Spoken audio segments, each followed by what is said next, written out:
02/2011/65. Di sini aku bakal membahas salah satu materi tentang UAS di semester 4, yaitu salah satu materinya ada pengujian hipotesis. Nah, pengujian hipotesis itu apa sih? Nah, sebelum ke pengujiannya, kita harus tahu dulu nih hipotesis itu apa. Hipotesis itu kayak pernyataan atau dugaan yang menggambarkan sebuah hubungan gitu. Nah, itu biasanya dipakai untuk menguji asumsi atau kayak pengen mengetahui sesuatu benar atau salah gitu. Nah, kita tuh pakai pengujian hipotesisnya. Nah, pengujian hipotesis itu memutuskan apakah menerima atau menolak si hipotesis tersebut. Nah, untuk pengujian hipotesis itu biasanya keputusannya itu masih tidak pasti gitu. Nah, artinya kalau tidak pasti, jadi keputusannya itu bisa benar atau salah. Makanya diadakannya pengujian hipotesis. Nah, sehingga nanti itu bakal memperkecil resiko yang bakal terjadi gitu. Nah, resiko itu dinyatakan dalam bentuk probabilitas, kan pakai yang di statistika, jadi ini dalam bentuk probabilitas. Nah, pengujian hipotesis ini merupakan bagian terpenting dari suatu statistika kalau misalnya kita mau menguji hipotesis. Nah, dalam pengujian hipotesis kita itu ada beberapa prosedur. Nah, di sini aku bakal jelasin ada 5 prosedur. Yang pertama itu menentukan dulu nih formulasi hipotesis itu gimana. Pada saat nanti kalian udah ngerjain soal, kalian lihat dulu soalnya, nanti kalian itu harus bikin formulanya dulu nih dari si hipotesis itu sendiri. Nah, hipotesis formula itu bisa ada dua, ada hipotesis nol atau nihil. Nah, ini tuh hipotesis nol itu hipotesis yang dirumuskan sebagai suatu pernyataan yang akan diuji. Dan hipotesis nol ini tidak memiliki perbedaan atau perbedaannya dengan hipotesis sebenarnya. Jadi dia itu sama. Jadi sehingga ada perbedaan gitu. Kalau misalnya yang kedua itu bisa dipakai dengan hipotesis alternatif, yaitu biasa disebut H1 atau HA. Tapi biasanya kita pakai HA sih.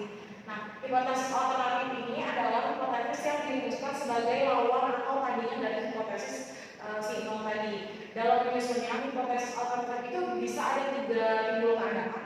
Ya, yang pertama itu HA menyatakan bahwa terdapat materi lebih besar daripada materi yang dihipotesiskan. Nah, kalau misalnya dia menyatakannya lebih besar, maka pengujian itu disebut pengujian satu arah. Dan pengujiannya itu nanti ke arah kanan, ke sisi kanan.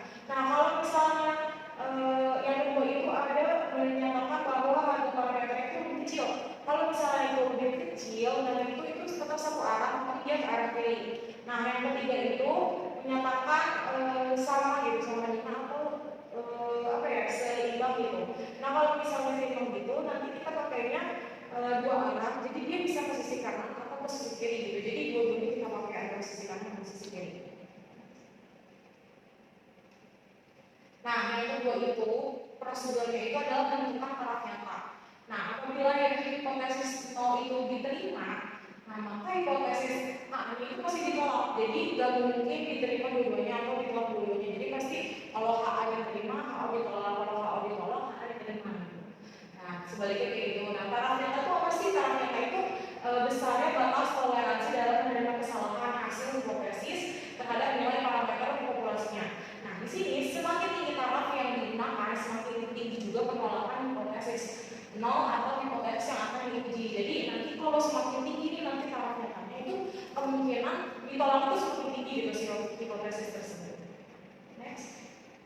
Nah, yang ketiga itu ada menentukan kriteria pengujian. Nah, kriteria pengujian itu kayak keputusan gitu, keputusan dalam menerima atau menolak gitu untuk membandingkan dengan nilai uji statistiknya. Nah, pengujiannya ini ada dua. Yang pertama, kalau penerimaan HO terjadi jika statistiknya lebih kecil atau lebih besar daripada nilai positif atau negatif dari tabel atau nilai uji statistik berada di luar nilai kritisnya. Nah, kalau misalnya yang menerima ini berarti berada di luar nilai kritis. Nah, yang kedua itu penolakan HO. Penolakan terjadi jika uji statistiknya lebih besar atau lebih kecil daripada nilai positif atau negatif dari tabel atau uji statistik berada di luar nilai kritis. Nah, di sini kan ada kurva ya.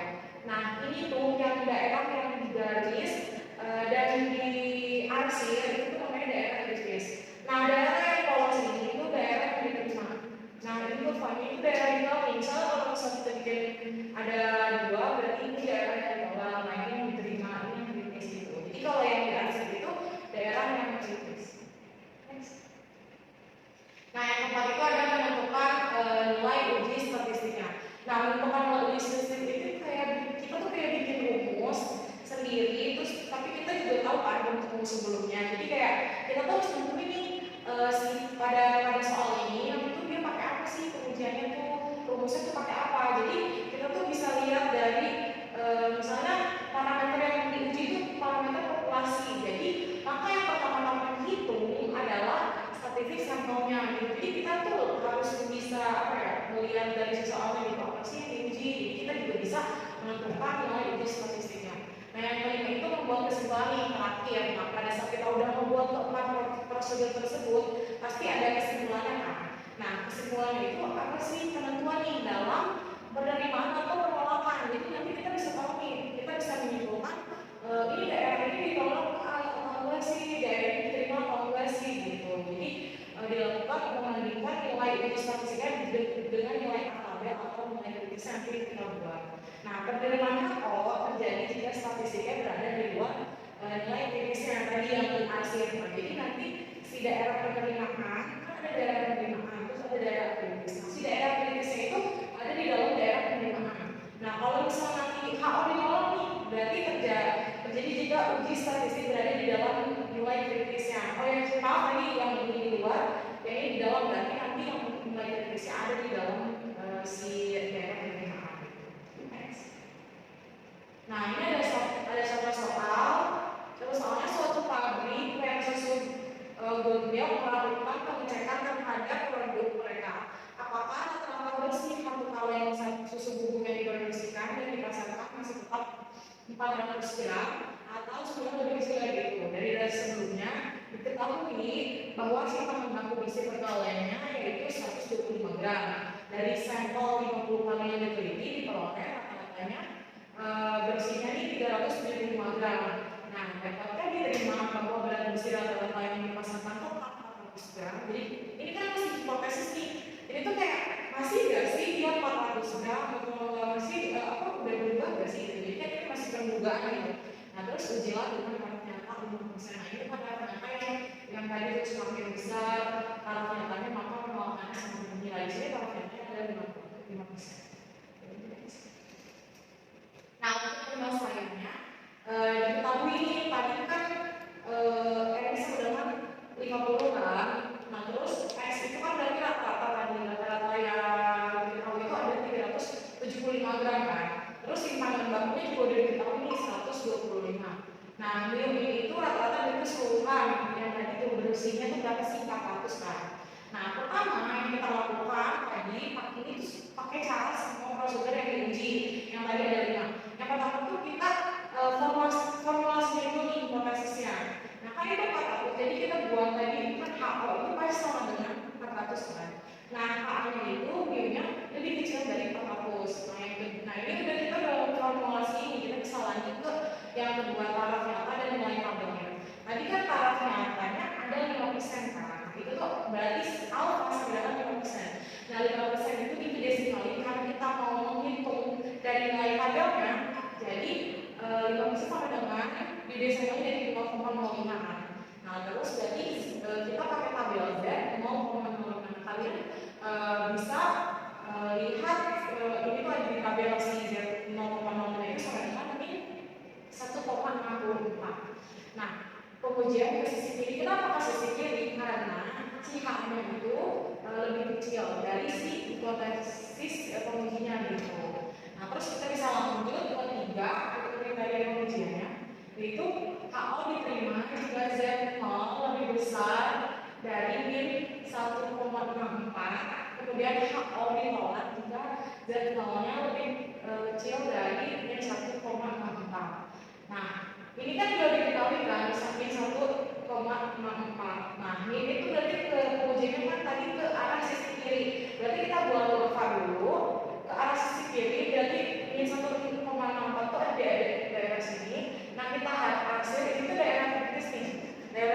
berarti itu tuh disebut daerah penolakan. Nah itu daerah penolakan.